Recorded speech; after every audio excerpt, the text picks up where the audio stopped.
from Woof Ready, and we're going to be talking all about Holly's journey in the grooming world, how she started her business and got it to where it is today. So welcome, Holly. How are you? Hello, how are you? Very good. You having a stressful week or a good week? Stressful but good. So we are having some major works to our building, which I'll have a chat about that. But it's going well, thankfully. So I've got an slightly easier week because I'm not in work, but I am at work doing a lot of work.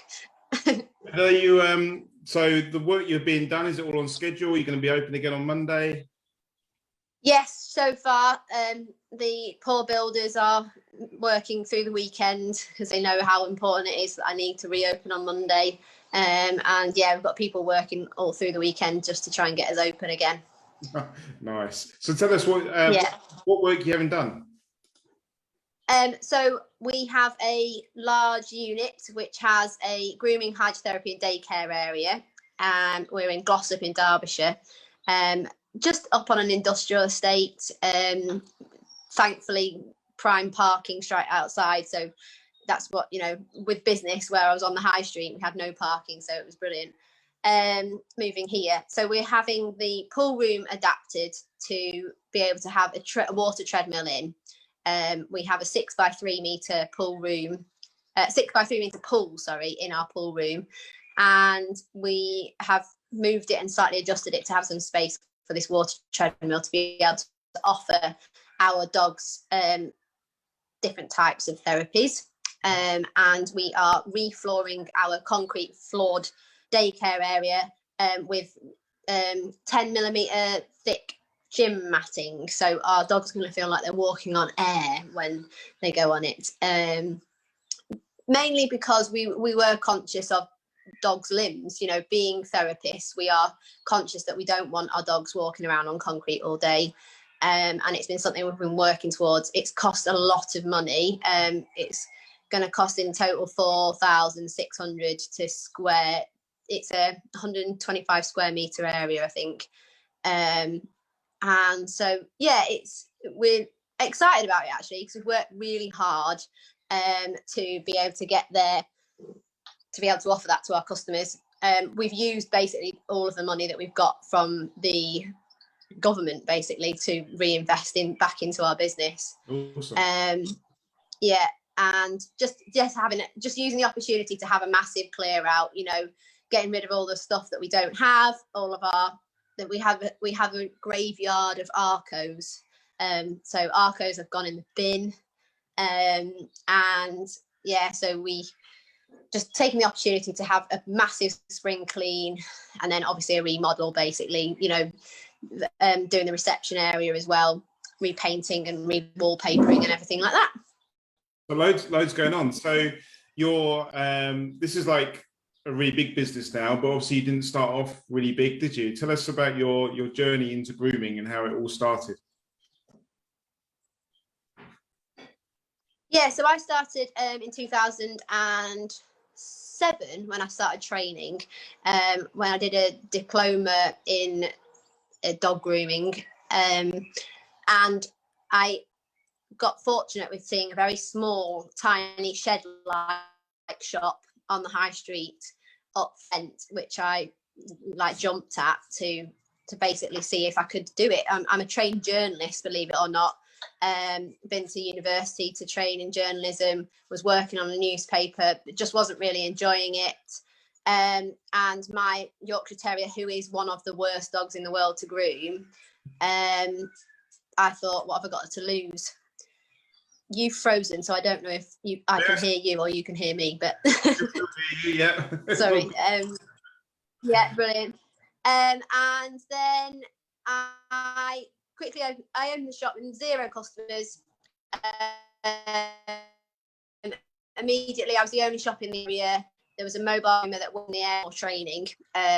Like Cavaliers, I'd only been taught to trim up, and then one of my first customers was a clipped off Cavalier, and I was like, not gonna lie, it was probably one of the worst grooms I've ever done. So I went and did my level 3 in various different places. Like, so I travelled around the northwest with Look North, and I did at Grimsby College. I did the exams, and different places, and really enjoyed it. Just enjoyed meeting new people. I was working on my own, and I didn't really like working on my own. I very quickly figured out that alone grooming was not for me. So I started employing my cousin to help me out. She just happened to be like, first of all, it was a bit of killing time, but then she really loved it. So then I trained her up and then sent her on various courses. She didn't feel confident to do the exams, but she is, as highly trained as. But then and I had Saturday Girl, who is Hannah, who has been with me now for nearly 12 years, who is one of my assistant managers now. Also, when we moved to our new unit in 2015, we wanted to make and basically, I used to look over the road from our old shop and look at it and go, I want that to make that as a heaven for dogs, like, just an absolutely amazing safe space for dogs. And at the time, I had a poorly dog which needed hydrotherapy. I couldn't get to the hydrotherapy pool, which was about half an hour away. And Hannah also had a dog that needed hydrotherapy. We took that opportunity and just thought, we're going to bring something, we're taking a huge risk, but we're going to bring something new to the area in the hope that, like us, their dogs need to receive hydrotherapy, and are able to access it better if it's based in Glossop. So with the help of lots of people, including my parents, we moved up to the unit. I had a brilliant team that could support us when we moved up, which was the biggest part of it. I couldn't have done it without the team of staff members that we've got to move up there, because they're part of it. They've got to be able to support you while you're doing various different things. And we opened the doors in 2015, and we've basically been really busy ever since. We've always been a busy salon. We do up to 20 dogs a day. And now we have a space that can have a maximum of 25 dogs in daycare, and we do up to 9 dogs in hydrotherapy a day. So we have a lot of dogs coming through our front door every day, but we love it. It's loud sometimes, it's, a little bit crazy, but we all pitch in. If someone needs a bit of help in the daycare area, then one of us will, go over, and we're all kind of, the staff members are either level 3 animal care trained or level 3 in dog grooming trained. Me and Hannah are also qualified in the hydrotherapy. I did my ABC level 3 in hydrotherapy, and she did her level 4. And I also have completed my ICMG, which I loved doing. I didn't realise how much information I could get from reading the Kennel Club book, believe it or not. Never would have thought until I did the course to just pick it up and read it, because then when you're starting to talk to the staff members about, oh yeah, this is the shape of the foot on this breed, or this is the indication of that's the largest terrier that we do. And, it was just, I loved it. Again, I did the exams, various different places, competitions, in Newcastle, Derby College. It was just all over the place, meeting new people, making new friends. And some of those friends are still, lifelong friends. And I was very privileged to do the ICMG with some of the top groomers in the UK at the moment, which was amazing. And yeah, like some people might know me from being involved with the Great North Groom, which was 2 years ago, which was a fantastic experience. Because I've recently had a baby, I'm not going to be involved in it this year, which I know there's going to be another one, but I just can't, with everything that's going on at work. It's just not possible. I can't manage it. So yes, you've achieved a lot, haven't you? In you've achieved a lot in your short time that you've been in grooming. You've just gone for it. And what I'd really like to sort of drill down into, like when you thought, right, I'm just going to open a shop, did you go out and do research, or did you just go out and just say, no, I'm going to do it? A bit of so yes, I did do a bit of research. I would say it's a bit of vague research, but I contacted the local council and asked like what kind of costs I'd be looking at when I opened up a shop, and they sent me on a free course that was I don't think it's around now, but it was like just explaining what the costs were that you wouldn't usually see if you were a homeowner. I was in rented accommodation, which is why I went for a shop. But also for me, my feeling was the same. There's a lot of thought about everything. So the colour of my logo is green because it's life, it's grass, it's fresh, it's got an indication of, you know, just enjoyment for me with dogs. You know, you can't beat a good dog walk with a good field of grass to run around on. And the shop, I felt, was, I really have a massive respect for home groomers because I couldn't do it. I know that there's a lot of dogs that come to me because they need to be taken out of their own environment because they wouldn't allow their groomers or maybe a home groomer to brush them in their house. But you bring them into a shop, it's a different environment. They learn to see it as a positive thing, that they come in and have a grooming process, but then they go back to their owner. And some customers were just like, I can't believe you can even brush them, we can't go near them. Yeah, I'm sure we've all heard those stories. So again, went for a shop for a reason. It was that, you know, you keep the mess in my shop, I groom your dog in my shop, and then give your dog back to you all fresh and clean and groomed. So I do think I was lucky that I have a natural eye for shape. So I think when you're grooming, you've got to look at the muscle build of the dog and work around your groom around that. And again, that comes with time, with training as well. There's some fantastic training courses out there now. There was never anything like that. There was only straights. There was never curves when I started training. There was I think Labradoodles had just been invented, and like it was the Kimberline Labradoodles were the only ones in existence. But you know, it's amazing. I love my job. I love going to work every day. And yeah, I love working with the team. When you opened your shop, did you have like notes from the grooming table next to you to complement your training course? Like, yeah. Oh my God, I've got this dog coming in. What do I do about it? I think I've actually got a signed copy of Melissa Verplank's one from a seminar that I went to. Yes, I had that. I couldn't afford an electric table. I was laughing the other day because I was like thinking about what the equipment we set up with, and it was a school table with a H frame attached to it with some rubber matting on it, that I got from like the second-hand furniture shop. And then the bath was a shower base on a brick stand of plinth with some plastic sides on it or some tiles or something.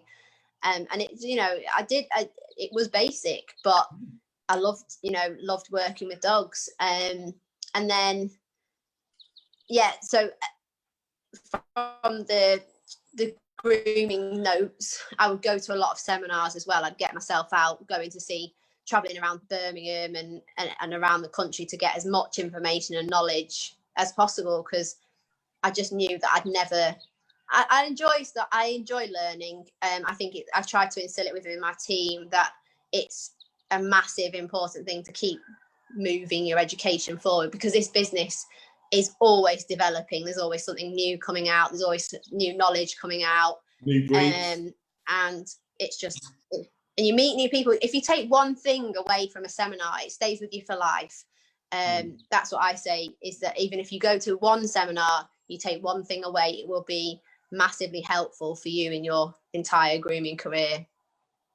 I think it's really important what you said about your startup and how you started really basic, and we were very similar. We had like what I call like a human bath, and we put an an inch of concrete in the bottom, so it was like non-slip. Yeah. That served us for Yeah. 15 years. We didn't have to buy like a Yeah. fancy bath. You don't, your setup Yeah. costs, startup costs don't have to be huge, do they? You don't have No. to follow the trend. And do you have to have that Yeah. hydro bath right from the beginning for your setup? Yeah. No, definitely. My apprentices come in, and my like work experience people come in and go, oh, this is just how it is. And I was like, no, like we've worked really hard to get these pieces of equipment in. But like someone asked me, I groom Bedlington Terriers. So he's old now, but that's what my grooming competition started with, Bedlington Terriers. And I groomed the head on a demo a couple of years ago now with straight. And someone came up to me and she went, how you managed to do a curved head with straights? And I was like, because curves weren't existed when I started training. I had to learn how to use the different areas of the scissor to create that curve. And it makes me feel really old when I say that, but that's I train my staff to do a combination of clipping and scissoring. I said scissoring is a massive importance in our job role, and whenever anyone's completed some training, I do ask whether they can learn to use their scissors correctly and to scissor up a leg, scissor up a face. So yeah, it's brilliant. I suppose it's kind of down to, it's the responsibility of the grooming schools to make sure that their students are coming out having learned all of the straight scissors and the curved scissors. Give them learning about both, but don't lose that skill. And don't. It's not. I wasn't going to say cheating, but it's not cheating, is it? But make sure you learn. If you have the right products for your job, it makes your job easier, doesn't it? And you've got to save your wrists. And one of my girls recently completed some training, and she's hesitant to use her straights, so she uses her thinners a lot.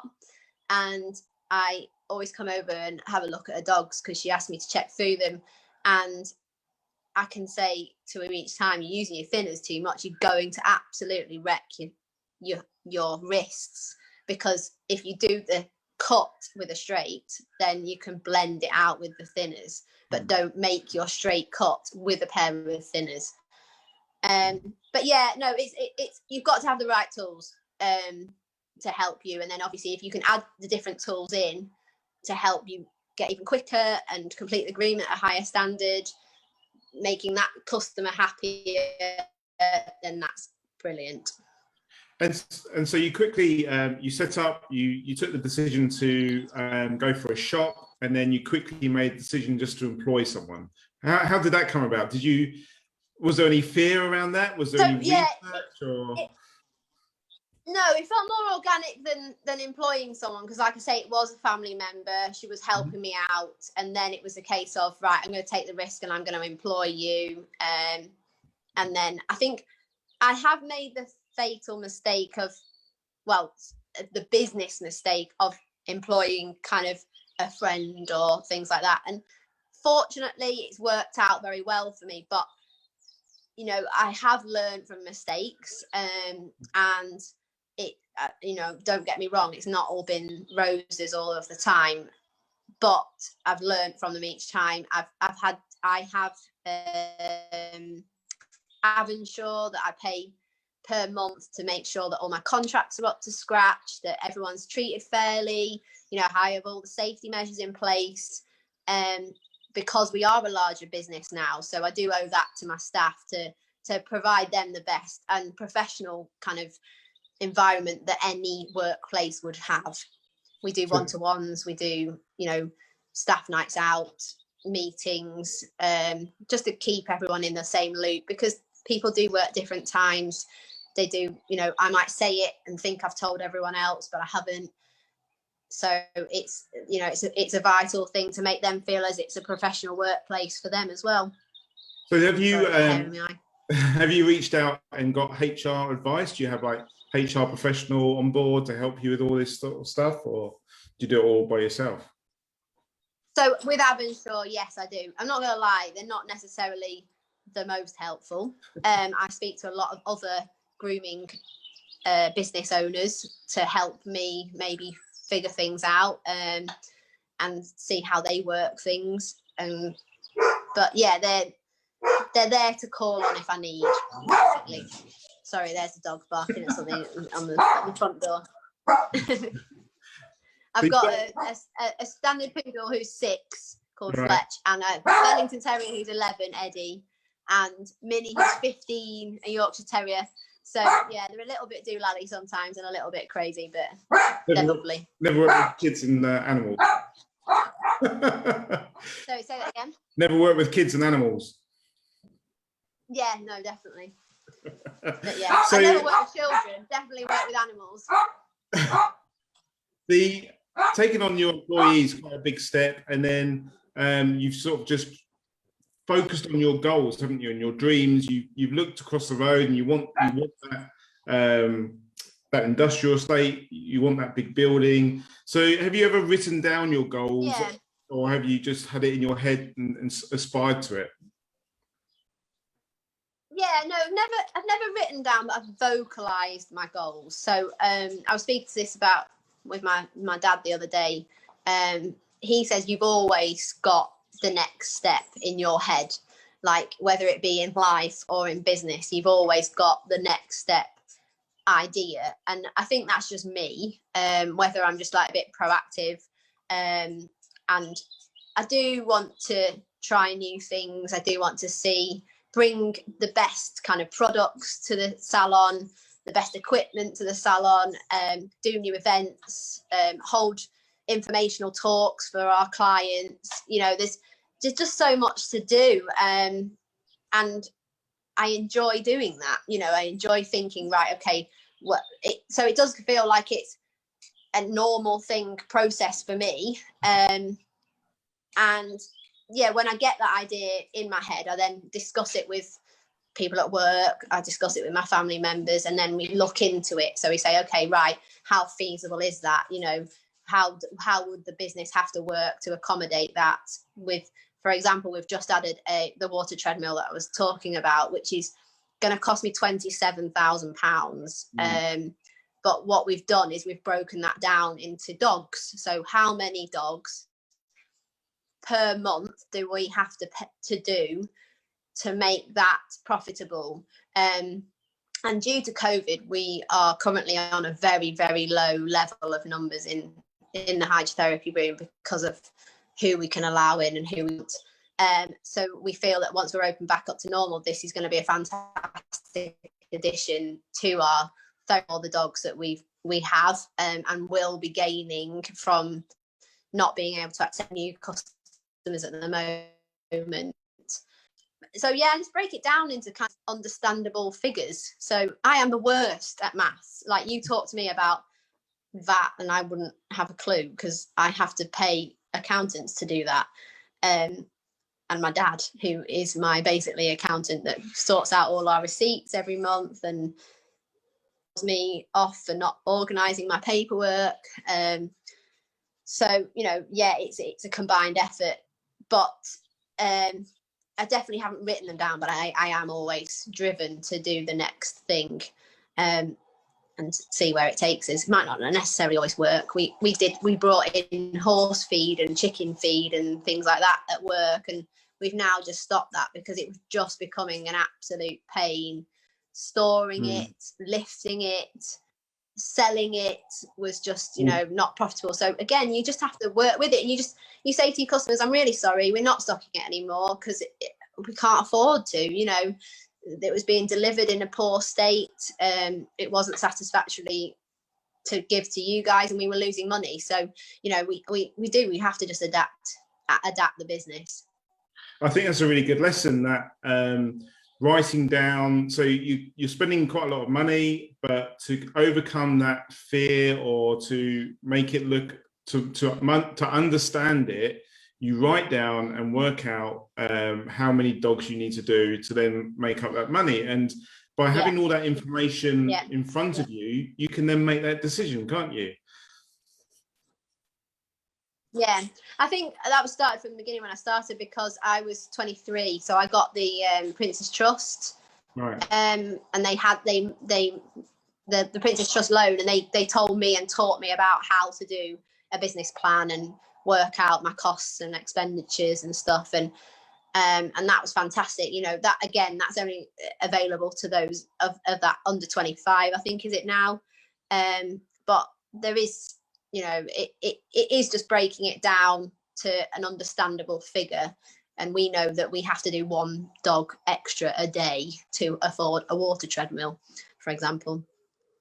And how did we do, I don't know. Go on. Sorry, go on. I was to say you did your dog grooming, and then you wanted to diversify into hydrotherapy. And I know there's people within the group that are interested in hydrotherapy. What sort of process was that? It's quite a big outlay, isn't it, in equipment and your training? Is that quite expensive? Yeah. So So the course itself is very similar cost to what you would pay for a training of dog grooming for your level 3.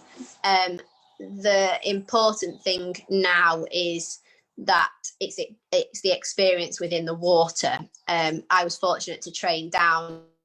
It was miles away in Southampton, but it was because I had done my level 3 dog grooming, my level 3 in animal care, and my ICMG. They said that I was at that level where I didn't have to do the full term training. I could do a lot working from home.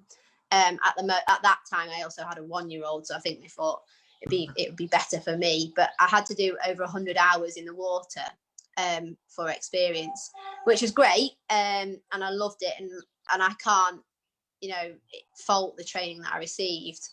The hydrotherapy, the way I describe it to customers, is that I might as well just stand next to the pool and throw money in, because that's how much it costs. A lot of money. We spend over £1,000 a month on electricity because the pool has to be filtered 24/7. It has to be heated.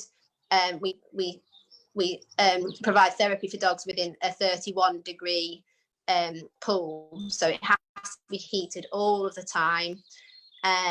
And we have to monitor the levels of chemicals 3 times a day and add chemicals where it needs to be balanced to make sure that we're getting rid of any bugs or any debris or anything like that to keep it safe for the dogs that are swimming and the hydrotherapists in the pool. So sorry, my battery just went then. So yeah, it's very expensive, but the things that we can provide for the care of dogs is outweighed. If you're fortunate to have some land in your house that you could have a water treadmill or to dig a hole for a small pool, then it'd be a fantastic business opportunity to do that if that's something that you're interested in. You were just talking about the Veterinary Society Act. It's very, very hard to get the recognition from your local vets. You have to work alongside them. Every customer that comes in to us has to have a vet consent form to make sure that they've not got any underlying health problems like a heart murmur that would prevent them from swimming, or a serious level of seizures.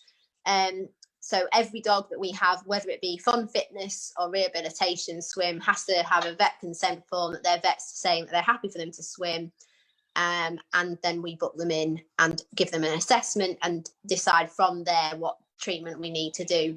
Usually it's a weekly treatment for a cruciate ligament operation, luxating patella, to hopefully stop them from having an operation. We would say it needs a treatment of a once a week swim for 10 weeks for us to be able to see a 4 to 6 centimetre gain of muscle, and then we would reassess from there. So yeah, it's working alongside your local vets. As a groomer, they didn't trust me at first. Like they were skeptical of our knowledge, even though we could provide them with all the training that we had. They were a bit like,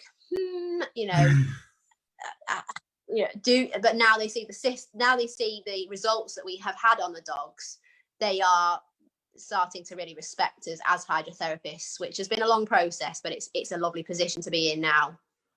I'm gonna tag our vet friend who's in our group in this conversation so that she hopefully that will listen to this part of the conversation at least, and she's very much wanting. Yeah, no, well, she wants to break down the barriers. I have a lot of respect. Yeah, I have a lot of respect for vets. Don't get me wrong. My sister-in-law is a vet. Now a small animal vet. She was a large animal vet. The amount of training that they have to do and the amount of knowledge they have to have in their head every day is unbelievable. And I've got nothing against any vets.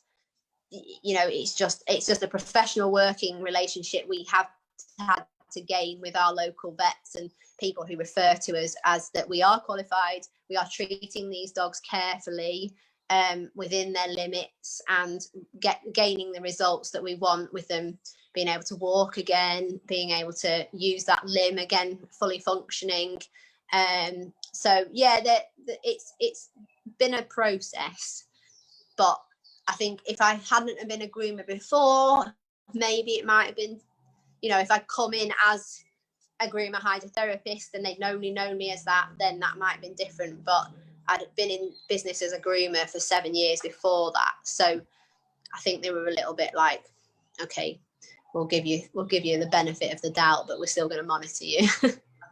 And can you use hydrotherapy for weight loss? Do you run like weight loss clinics? Yeah, we've had fantastic results in various sizes of dogs. It's not an overnight thing though. People do think, oh, just because I can get my dog swimming and they'll lose weight.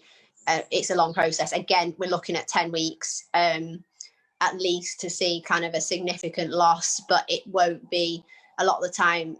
It's about the work at home as well, you know, the non-feeding, non-giving treat. But it's a full body workout, so that, you know, they're every single muscle gets worked, every single vein is being produced with a lot of blood and fresh blood into that area, so they're just getting a full body workout. And what we love seeing is the endorphin rush of the dogs after the swim, where even if they don't necessarily love swimming, they get the rush of endorphins from the exercise, and they're just like bouncing around like puppies. We have to warn all of our customers to be careful, especially the dogs that have any medical conditions, to be like, right, they're going to go home, they're going to bounce around like a puppy. Please keep them safe from maybe like damaging themselves further on that injury. Yeah, never really thought of that. They get out of the swimming pool and they're like, woo. Oh, so some of them, like we fully tell our customers, some of them only come for the gravy bone at the end. You know, we fully know that they don't enjoy the hydrotherapy necessarily. And I'm not talking about that it's a punishing thing. They'll go in, they'll do their exercise, but they won't necessarily be like those Labradors that you see jumping into the water. None of the Labradors in our centre do jump because that's not allowed. But, you know, they're not the most natural maybe, but they go home and the customers see a benefit for their pain relief, so they can reduce their pain relief. They can go on, they have more energy, they feel better, they start to do things that they've noticed they don't do, so like jumping into the car or getting up on the sofa, they might not have been able to do that. So yeah, it's just amazing what we can kind of give them back, a new lease of life. Yeah, for a lot of the dogs that come in. I can relate to that. We took on some Dachshunds actually and got a bit of weight off them, and going up the stairs became a lot easier for one of them. So it's made a real difference. Yes. Yeah. So it's fantastic.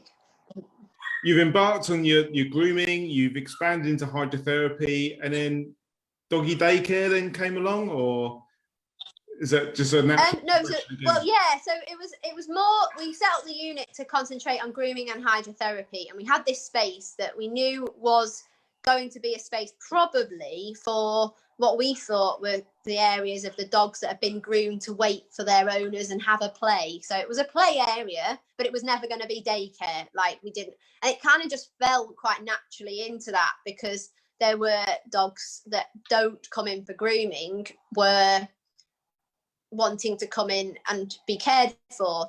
The thing that people kind of don't see about daycare is that usually the dogs that you have in might have issues being left on their own. So they might have destructive tendencies, they might have separation anxieties. So we do deal with lots of kind of behavioural issues, but we work within the environment with our dog trainer in daycare to help them to, you know, to encourage playing, socialization, different mind games, different, and it's amazing what we can do. Like, but there are some dogs that we have a Romanian rescue, which he can't be left alone because he will eat anything, and he was in the first 2 weeks of the owners having him, he was opened up 3 times because of the things that he'd eaten that they just didn't think that he would do, but he did. So there are things like that for safety reasons, that the dog does need to come to daycare and can't be left alone. And then there are puppies that come in once a week just to have a play with their mates, you know. So it's lots of flexibility. It kind of naturally happened, and now, because of the COVID puppy boom, effectively, is that we see a lot more dogs needing daycare. We don't accept everything, and we have an initial assessment for 2 hours. We are quite strict now on who we will allow in, and we're able to care for, because I don't agree with early castration, but we have seen within the daycare environment the issues that an entire male can create, with various issues with guarding females, guarding other dogs, humping, which is not nice. And again, we have to work on those dogs, and some of the entire males are fine. We don't kind of flat out say no, but we do now have to warn customers that unfortunately we're not assessing over 7 months old for entire males now. Lots of daycares don't accept them after 6 months whatsoever. So yeah, again, it's had to be a learning curve for us with that one, and looking at other daycares to see what they do and why they do it. Yeah, and what sort of bureaucracy is there behind daycare? Because I think we were discussing this the other day, like dog grooming is unregulated, but doggy daycare. So to say, we have 3 areas, 2 of them are regulated. So our hydrotherapy is heavily regulated with our checks that we have to do with our chemicals.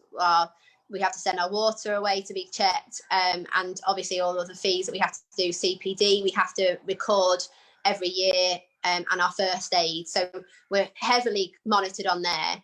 And then we're also heavily monitored on the daycare. So we have drop-in inspections by our local council. They come, and every year we have to update our license. So we have to pay £250 a year for our license, and it weirdly works on like a 1-star basing, and then you can gain a 5-star, but you have to be in so many years in existence, and it's very odd how that works. But so we up each year, we up our star level, and obviously they check that we have enough square meterage. They monitor the amount of dogs that we can have in. So obviously we only have a maximum of 25. That's very rare. We work on about 18 a day, is the level that we currently do. And then they have to have their full vaccinations, or their titer testing, or titer testing, however you want to say it. And we have to have that recorded within their file. And we do, like I said, we do a 2-hour initial assessment. We give them a long 3-page form for information about the owners, the emergency contact, any details, behavioural, grooming aspects, everything that we can provide to get that information to make sure that we fully know that dog correctly. And then obviously dog grooming, we've got nothing. So it's a bit weird. So our dog can come into daycare, for grooming with no vaccinations, but it couldn't come into our daycare area, which is just across the wall. So it doesn't make sense to us. I'm fully for being regulated. I'm fully for asking my customers for evidence of vaccinations, whether it be, again, the argument of the over vaccination could be another conversation, but the titer testing is an option now, so it can be given. They can have their titer test and they can provide that as evidence. So yeah, it's a bit weird, but I'm happy to do that because the checks are there to make sure that we are providing a level of care for the dogs in our care. And I'm happy to do that because it's about being professional for the dogs that we have in. So do the council stipulate a certain square meterage per dog, or? Yeah, so they come and check your area and say, right, this space means you are allowed this many dogs. So obviously if we had a larger space, then we would be allowed more dogs. But again, that's absolutely fine. We strictly abide by it. We turn away dogs if they turn up. We have theme days, which are always really busy and they get booked up. And we just, some people will turn up on the day to hope that they can have daycare, and we said, really sorry, we can't. The levels are met at the moment. So yeah, we follow that strictly. Do they say that? I'm thinking, like these imagined places where you take your kids to like big soft play areas and stuff like that. I'm kind of imagining. Yeah. Do the council say you've got to have so much entertainment or stimulation for the dogs? Or? No, they don't, which is a shame. It is more based on the kennel environment. So it's checking kennels, it's checking boarding facilities, and obviously we state that we're not a boarding facility, we are a daycare. But their spot checks is obviously to make sure if we were having them in and there was absolutely nothing around, then they would question our suitability for being a daycare. We have, like you say, we have the soft play block. We have the only thing we don't really that scares me is trampolines and balls. Like we have the larger balls that they can like butt around with their noses. But tennis balls always end up in an argument, so we don't have tennis balls. No, if you had my Labrador in there, you wouldn't have a tennis ball after 5 minutes. No, to be fair. Yeah, no, they'd be ripped apart, and yeah, they'd be dead all over the place. So, do the council then stipulate how many employees you have to have per number of dogs, or? Yes, more sort of, isn't it, in that way? Yeah. So again, it's got to be. So it's a bit like child minding. So you can have a certain amount per one person, and then for every additional 6, you have more. So I think we're allowed. My daycare manager will probably correct me on this, but I think it's 10 for the first dogs for the first person, and then you have to have another additional staff for every 6. So we have usually we have between the areas, so we float around in the different areas of the grooming and daycare. So we usually have 4 in grooming and 2 in the daycare area, depending on levels of dogs that are booked in. That's where it gets tricky, is obviously the people that don't book in and turn up. But then if we have a larger number, then someone in grooming could float over into the daycare area. Again, that's why it's important for our staff to have the level 3 in animal care or grooming of some form of training, because that's required by the daycare licensing as well. It's just crazy, isn't it? And one day Ofsted will probably get involved, and you'll have to keep learning records for all the dogs. Yeah, probably. And to be honest, that's something that we kind of look towards is having records of what the dogs do. I'm just going to plug my phone in because it's going to die. Who their best mates are and things like that. So we're always looking at how we can develop that better for the customer and the dogs. So yeah.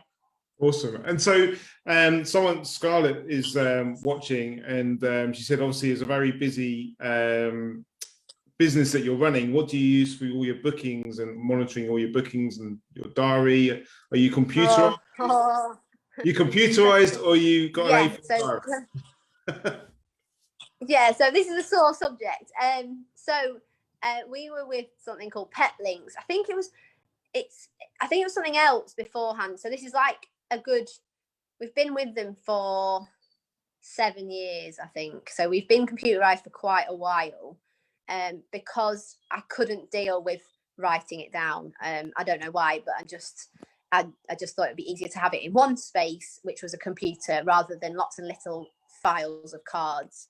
And along with that though comes its issues. You know, your computer breaks, or your internet isn't working, or the system's down. The system we're on isn't suitable for us, so we're about to move over to Savvy Pet. After quite a lot of research from me on various different ones, I just prefer that there's someone on the end of the line to be able to help me. I'm more of a talky person rather than a technical person, so I'll ask. I was on the phone to Lou various times over the last couple of days discussing about, right, how do I do this? How do I do that? And she went through like a little bit of a staff training with us, with all the girls that were there. So yeah, it was, we're just moving over to Savvy Pet. So we haven't been sending out reminders for appointments. And we're noticing that there's a massive, like every day we were having at least 5 phone calls a day saying, can you remind me of this appointment? Can you remind me of that? So that was really important. We really want to do that. Now we're having to send out lots of contracts for, you know, for the daycare, for the hydrotherapy. That's also an easier element to be able to send out, because we can email it over to a customer, but they don't have a printer. So then we have that issue that we're back and forth with various pieces of paper. So yeah, it's electronic. It's got to be. I'm upgrading it at the moment. I want to get to have. We've only got one main computer outside in reception. We did have a receptionist before COVID, but due to COVID, we've never actually replaced that position as yet. But we are probably going to get to the point where we can, because they are vital. They are a massive member of the team. It's just very difficult to find someone that can understand that working in our place would mean picking up poo as well. Like a poo bonus. Yeah, it's like it's not the usual reception job, is it? So, you know, when you say receptionist, we all say, you know, you've got to be okay with hair in your tea, and, you know, the loud noises of the barking, and, you know, the dogs coming in that hasn't had time for a dog walk before they could walk into reception and accidentally have a poo, and the dog owner goes, oh my god, who's done that? It wasn't me. Yeah. We employed a receptionist for many years, and then she retired on us. But she came back. Yeah. She walked back into the shop around Christmas time and said, you know, I don't want to be at home anymore. Can I have my old job back? So Kim's back with it. And you know, there's arguments for and against. There, you could say, well, they're not a fee earning position, are they? Because they're like the first. They generate your appointments. So yeah, when we had a receptionist, I was very careful to say that they were a vital member of the team, even though that they didn't feel like they were a skilled member of staff. They were, because they were the face of our business. And that was quite a hard thing for me to learn to let go as well. So from being a lone groomer and like a hairdresser, you know, they came to me. I'm still grooming dogs that I've groomed for the last 13, 14 years. So, you know, everyone kind of prefers the style but now we've got a larger team. Obviously, someone will say, can I have my hair cut with Hannah? Can I book it with Amy? Can I book it with Kerry? So yeah, it's like hairdressers. Everyone trims slightly different. So it's whatever works for you and the dog.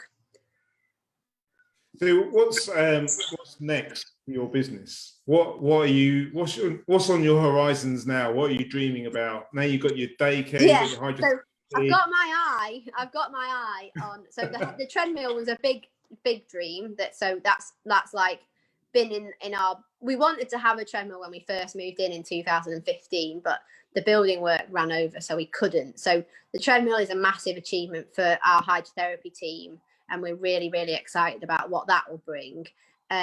Along with that, I'm sure it will bring me more kind of heart attacks with breaking of things, because water and electric really don't mix, but we have to deal with it. And then we have got our eye on next door's unit. So we've got a fantastic neighbouring unit that have a very, very successful window business, and they need to move. They inquired originally with us a couple of years ago and said, we found a place, would you be interested in taking our lease over, and we were, but it fell through for them. So we ended up having to just rethink our plans. And I've said to them, like, whenever you want to move, we'll move into it, because it has an outside area on the end of it, on the side, the full length of the unit. It has an outside area that we could safely gate off and have that space for the daycare dog. So we wouldn't move the grooming and hydro, but our daycare would be doubled in size. So that's the next step, really.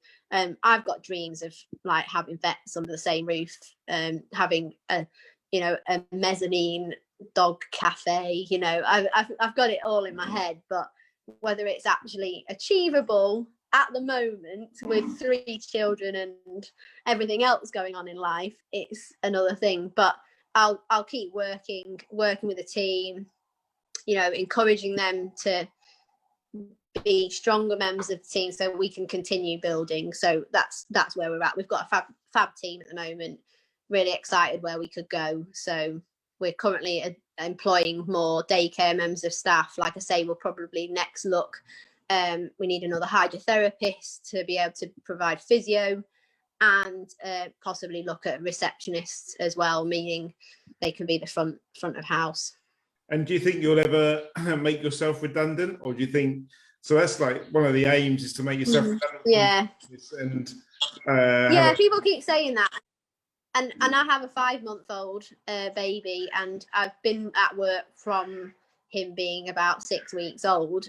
COVID thankfully gave me a little bit more time to be at home with him. And I was really grateful of that. But most of my children, I've been back from them being 8 weeks old, only part-time, because I've been lucky to do that with the staff that I've got.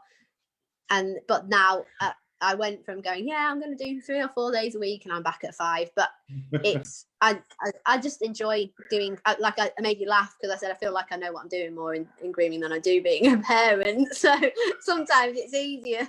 But no, I love my boys, bless him. But I do enjoy what I do. So whether it be that I don't think I'll be ever, I don't want to be redundant. I do want to be in the business. Whether I can be, I love the idea of doing the kind of head stylist, assistant like you see in the hairdressers. And I know some people have done that successfully. That is probably where we would like to go. So I do that higher level of grooming, or the person that specifically asks for them. Again, that would be reiterated with the stylists in the salon. If they have a customer that specifically wants them, do they charge a little bit differently? I don't know. We are known for our styles, so you come to us to be styled, either breed standard or to have a nice scissor cut. Like I say, some customers don't necessarily want that. They want a short back and sides, and we still do the all offs, which is no problem at all. But we just keep that high level of standard. Like I say, bringing the different products to customers, and always looking for the next kind of achievement that we can do for their care. So I've got a question, because our business is going through this at the moment, where we don't have as many employees as you, but we're able to take on a lot more dogs in a day than many consumers.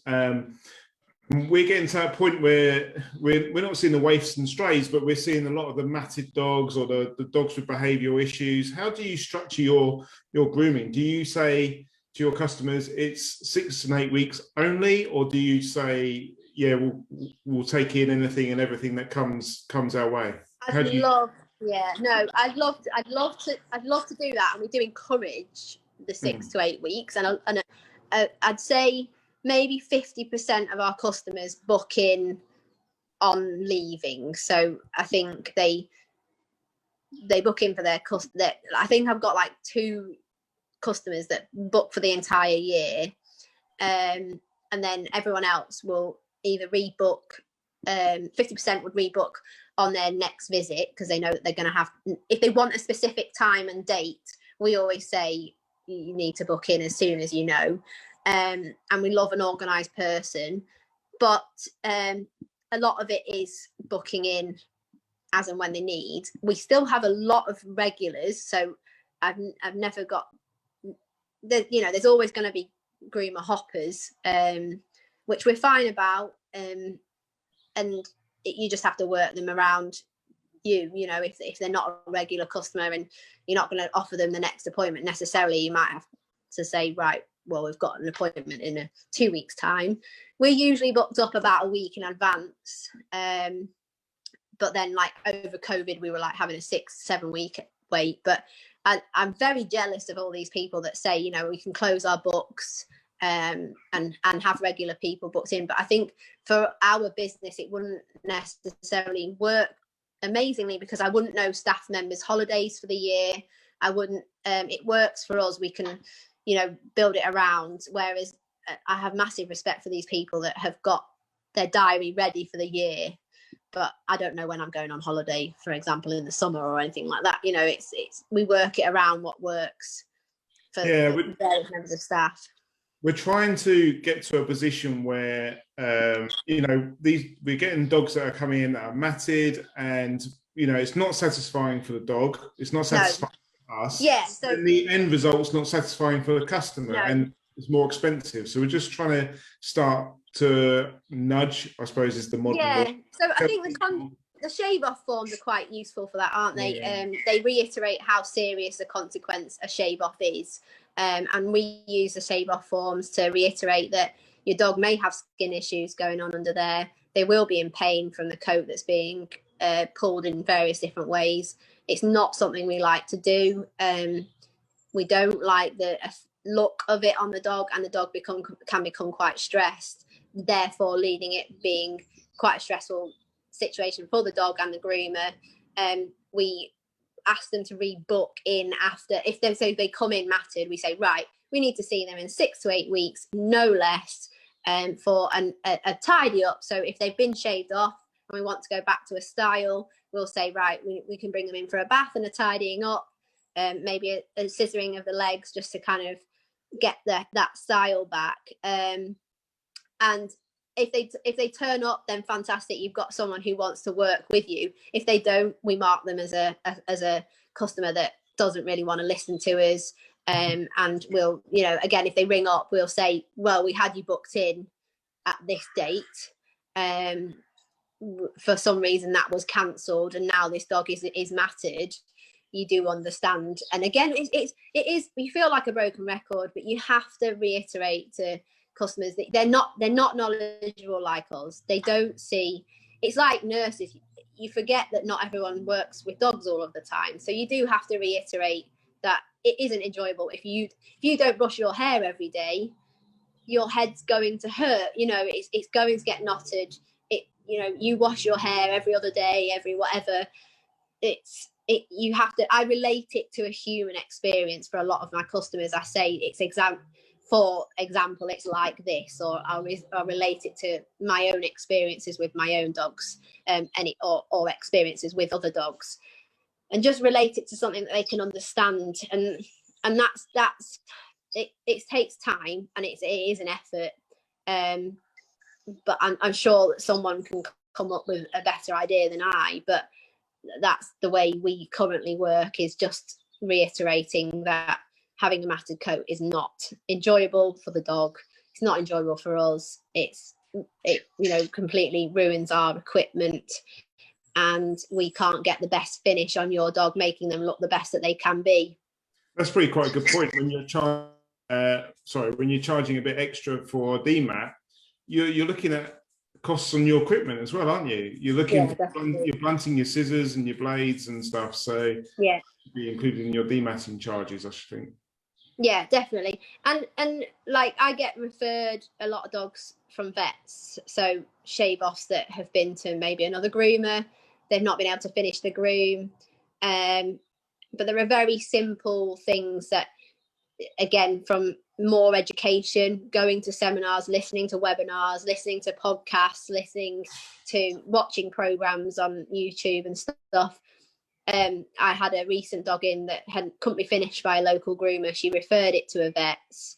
The vets rang me and said, it's a shave off. Are you able to complete this? We knew the dog, and all it needed was a good bath and a wet clip. Because she in her not understanding of what the benefit of cleaning that dog's coat, no matter how matted that may be, means that you can get the clipper underneath the mats, meaning that the dog isn't stressed, doesn't irritate the dog, and you need a pair of clippers that are obviously not plugged into the wall, so you don't give yourself an electric shock. Definitely. Yeah. It's just interesting to speak to someone with a similar sized business to see whether you have the same sort of issues as we do. And I think there's a little bit of compassion fatigue as well going on, where you just like one after another, and it gets you down, doesn't it? Yeah, definitely. And like, I think, like you say, when you don't have that fixed clientele booking in, that regular, this person in on this date and this person in on this date, it's brilliant for if that works for you as a customer, as a groomer, sorry. And like I say, I'm very jealous of my friends that have closed their books and can have it organized like that, but it doesn't work like that at the minute for us. But we go with it. It's not a huge issue. We try to reiterate to our customers, can you book in, and then you get priority of that appointment time. It just doesn't seem to work that much, but it doesn't. But it's good. Every day's different, isn't it? Yeah, that's right. I have to write some more blogs about it. Going back to our talk yesterday with Rachel Spencer, she's like, write some blogs and get the information out there and educate your customers. Yeah, definitely. Yeah, I think so everyone who's a groomer will know Facebook, your social media, it's now a huge part of your business, and you have to go home and you do that. You went through my Facebook page recently and I was like, yeah, that's probably not working, or that's probably out of date. And I hold my hands up. Things are not perfect all the time. Our Facebook page is very active for our daycare, yet our grooming salon is as busy or busier, and we don't have time to take photos of the dogs. We are trying to incorporate that in. We try to make an effort to at least do one dog a day. So yeah, but it's just having, you come home, life, I have to get 3 children to bed, and then I need to do my social media, and by that time it's like, will anyone even see that post? But again, you learn about timed posts. You take a group of photos, but you can spread them out. Just like you say, listening to you for your advice on how to use Instagram, refresh yourself about what you need to do, and all of the Google reviews and stuff. And like, I get Google reviews in my email. It's like, someone's left you a review, and I'm like, like, I didn't even realize I was still doing that. So yeah, you need to, there's so many areas you have to cover as a business owner, and by all means, you're not going to necessarily keep on top of them all of the time, but you just have to keep kind of chipping away at those areas and do the best that you can do. Well, maybe that's part of your new job description for the receptionist, social media manager as well. You know what? It's always been involved in their job role, and it's never really happened because they've always been too busy. And that sounds ridiculous, but like every person that we've employed, I've said, can you take over the social media? Can you do a photo of a dog that's going in for hydro? Can you take a photo of your favorite dog of the day? And it just never happened.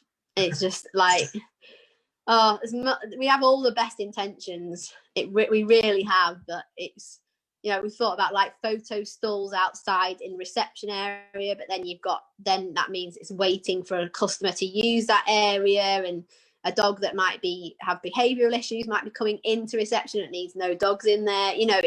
It's so difficult, and there's no perfect answer, but you just have to keep moving and changing with how things move in your business. So that's what we do.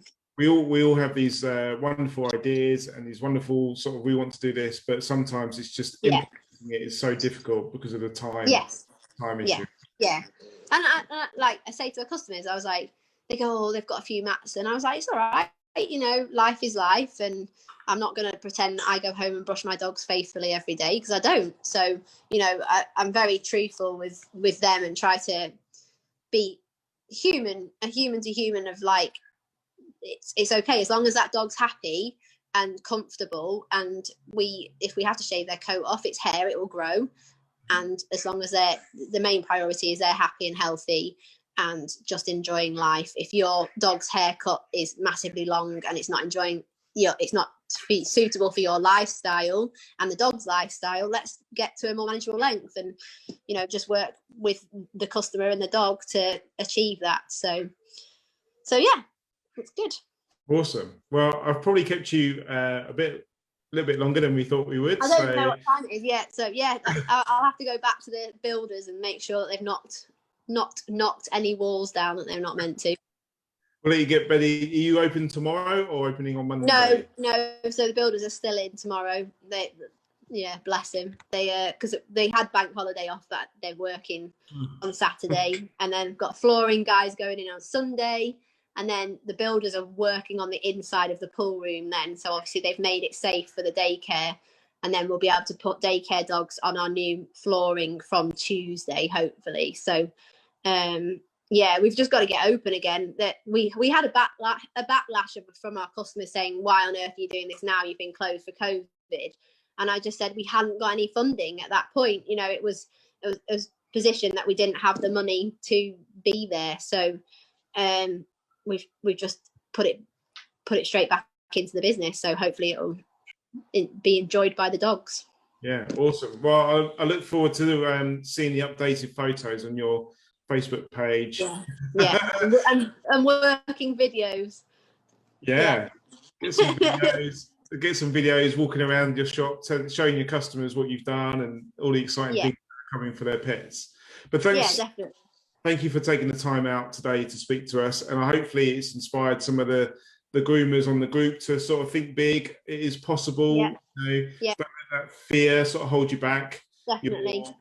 You employ 10 people, you're VAT registered, you're a limited company, you've grown and grown and grown. You've not let things hold you back. So I think that's... and reach out to other groomers as well. Like you say, you reached out to me, I reached out to you, I asked some business questions on what you do. It's about speaking to people. Not everyone is horrible, you know, not everyone will be secretive. They will have a talk to you.